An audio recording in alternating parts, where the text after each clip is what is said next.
Hi everyone and welcome to Homerino Collectibles, where today we're going to be taking a look at the Transformers generations Titans Return, Voyager class, Doomshot and Megatron. Obviously Megatron is the Voyager class Transformer right there. So this mold is actually meant for Blitzwing, you can definitely tell that, and they're doing that a lot in the Titans Return line, doing multiple slight remolding and stuff like that, and different colorations for different characters. And I really like that because it means that they can chuck out a lot more Transformers very quickly. So I definitely do like that. A lot of people are really against repaints and remolds, but I definitely am all up for it. And I do think that it is the best ever mold that we've got officially for Blitzwing. So I'll be getting that figure and comparing it to this one in due time. But right now, I'm going to be comparing this Megatron to what I believe is one of the best Megatrons, at least in terms of a silver tank, to this guy. So this is the Leader class generations Megatron that we got not all that long ago, actually. And I really love this because it definitely has a very G2 feel to it. So it's got the G2 looking robot and vehicle mode while still looking like G1 in robot mode as well. So, but I know that a lot of you would want to see these next to each other, so I'm going to go ahead and give these two a very thorough comparison. So let's go ahead and get this thing out of the box and get started. And here we have Megatron out of the packaging and in vehicle mode, or more importantly, the tank form, because obviously this is a triple changer. So here we have the little Doomshot right here, and actually has a pretty nice looking Megatron-esque face right there. That's really cool. So he can move at the knees and the hips, and then the arms there as well. Now you can actually sit him in Megatron. So he has this orange piece right here that moves out of the way, and he can go ahead and rest in there and kind of be the gunner, which I think does look really cool. You do actually have this kind of fusion cannon piece on the front here, which is separate. So this is how the Blitzwing would come, and instead of coming with this piece, Blitzwing is actually going to come with his sword. But this does sit over the top there and obviously creates a more Megatron-esque looking tank. And I actually think this reminds me very much of the War for Cybertron Megatron, which I really do like the design of. So I definitely do dig the look of this thing, and it looks awesome as a Megatron. Obviously you can see that cockpit under there, but if you're a kid or if you just have a bit of an imagination, you can pretend that it's not there. But for the most part, as far as triple changes go, it looks like a tank. It's got treads, they don't move, it does have separate wheels, but for the most part it is solid and looks pretty good. Now the turret does rotate. To get it to rotate with the fusion cannon on, you do have to lift it up just a touch to get it rotating, but without the fusion cannon on the front there, it will move freely, that turret. And obviously because of the way that it transforms, you do get a bit of up and down movement on it, which this guy over here does not get. Now obviously if you compare size wise, they are obviously two completely different scales, so that's not really what we're looking at here. Yes, this is bigger, but you do have to pay a little bit more for this guy, you know, so it doesn't really matter all that much. Color wise, obviously I think a lot of people would have preferred this guy to be painted like this guy with the shiny metal. So the turret over here could rotate, but it couldn't really look up or down, and these treads over here do actually roll. This is obviously a dedicated tank.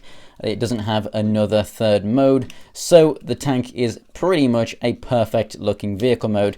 Over here, obviously, it's not so much. Now, we do actually have a couple of accessories before we start. You do actually have this card right here with the tech specs on the back, which is nice, but you also get this piece, which you can also rest Doomshot in right there, and it does actually sit on the top of this cannon, so he can go like this in robot mode as well if you want him to, but then obviously Megatron wouldn't have a head, so you'd have to have a different person in this on his arm. But obviously that can attach to the front of the vehicle right there, and you can sit another guy in that if you wish, or just have that extra armament. Here's Megatron in his jet mode, and this thing does look very nice indeed, very reminiscent of a an F-15 Eagle right there. Very nice Decepticon logos. You do have the sort of robot mode torso showing on the top, so you have the very IDW looking torso markings right there. Nice Decepticon logo. You also have the very nice Decepticon logo on the front as well. You have the very shiny red stickers right on there. You can kind of see some Decepticon logos from the tank mode on the sides that are just revealed inside the back there. So obviously, as you can see, if you look from the top and from the front, it looks like a pretty decent beefy jet, maybe even a bomber sort of thing. If you come down to the bottom, you've got like a secondary cannon. Obviously the top of the tank, the turret before now essentially is the landing gear for the thing. You do obviously have the visible tank treads, but that is perfectly fine for a Blitzwing, which is what this mold is used for. I think this is definitely a cool play feature for someone to have a Megatron toy that has this. And I still think it does look pretty damn nice. The execution is pretty well. The engines look pretty sweet back there. You can actually store Doomshot in this mode. You can open the cockpit over here, and you can actually place him inside, and his head does actually show through the cockpit window, through that orange, so you can actually see him inside. That's really, really cool. He's actually flying the jet. Now you can put this on the turret if you wish, so you can keep that right there. And obviously, as this can move, you could have some kind of like a you know, massive fusion laser cannon bombing raid or something. That's pretty sweet for playability's sake.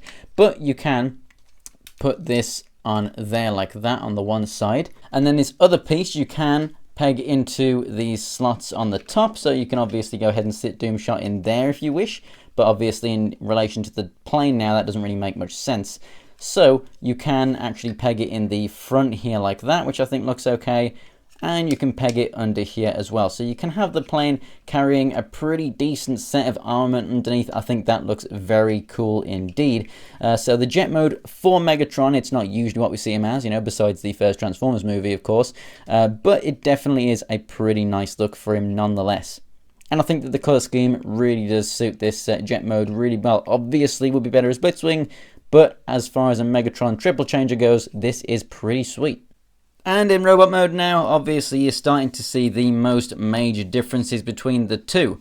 Here we have a very G1 looking Megatron essentially, and then here we have a very IDW looking Megatron. Now this guy did actually come with some stickers to put on his chest that were very much like these, but they wouldn't have looked great on him because they weren't clear. I think they had like a white backing. You, I think, also actually had some Autobot logos as well that you could put over the Decepticon logo as well and stuff, so you could make this more of an IDW look as well, but this one comes with those bits pre-applied.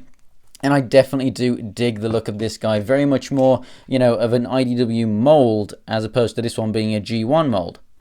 But you do have that kind of G1-esque looking torso piece right here, but pretty much everything else, if you want a G1 looking Megatron, especially one that's in a kind of Masterpiece scale, this is just a tiny bit shorter than the Masterpiece scale, if you don't have the money for the new Masterpiece Megatron, then this is still your best bet.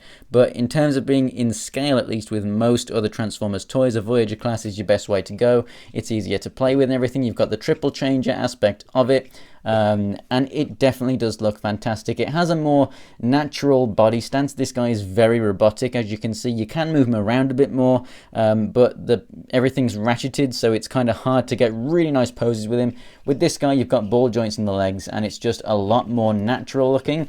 And like I said, with the colors, this guy looks like the old gun. It looks like a, you know, kind of chromy, very metallic looking Megatron.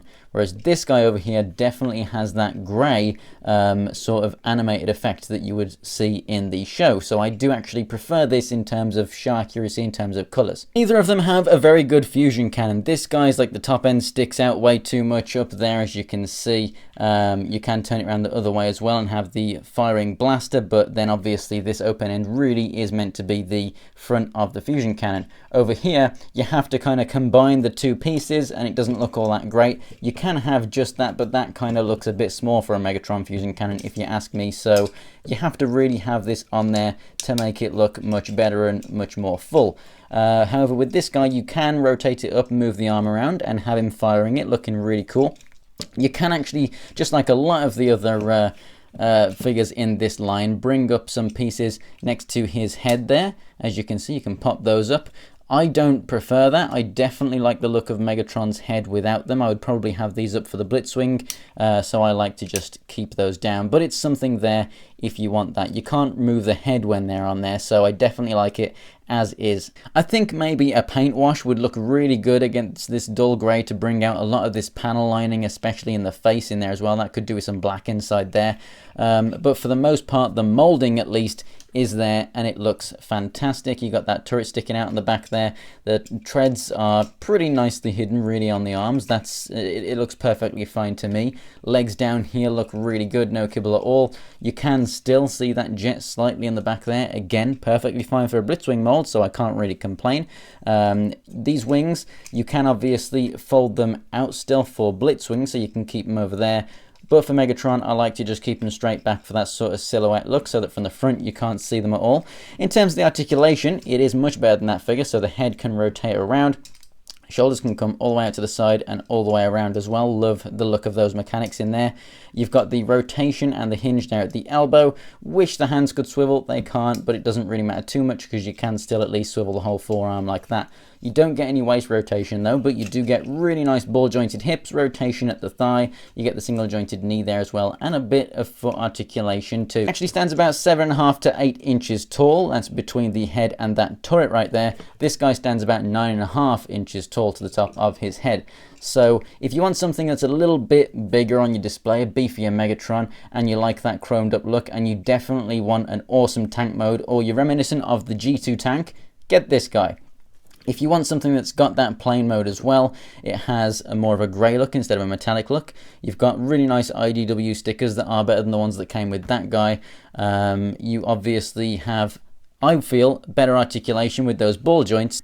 A better fusion cannon in my opinion, and just overall more playability because you have that jet mode as well. Then definitely go for this guy. And actually this guy should be a bit cheaper too, just because it's a Voyager and this over here is a leader. So I definitely think that this is a fantastic Megatron. We don't get enough Megatron figures, and even more so, we don't get enough good ones. I definitely think that that Generations Bomber style one was great, and definitely the War for Cybertron one was great, but they are deluxe figures and they're small, and Megatron should be at least a Voyager. So if you want an absolutely fantastic Voyager Megatron that isn't the animated one or other stuff like that, then definitely this is the way to go. The best Megatron on the market right now, hands down, I think is this guy, even though it's a Blitzwing mold. Definitely pick this thing up. So thanks for watching, guys. If you enjoyed the video, go ahead and give it a like, and if you want to see more stuff from my collection, check out my Instagram. It's Homerino123 and the links are in the description below. The link for Big Bad Toy Store, where I got this from, is also in the description below too. If you want to check out other videos of mine, check out what's on the screen right now. And for more Transformers videos, go ahead and subscribe. Thanks for watching, guys, and I will see you next time.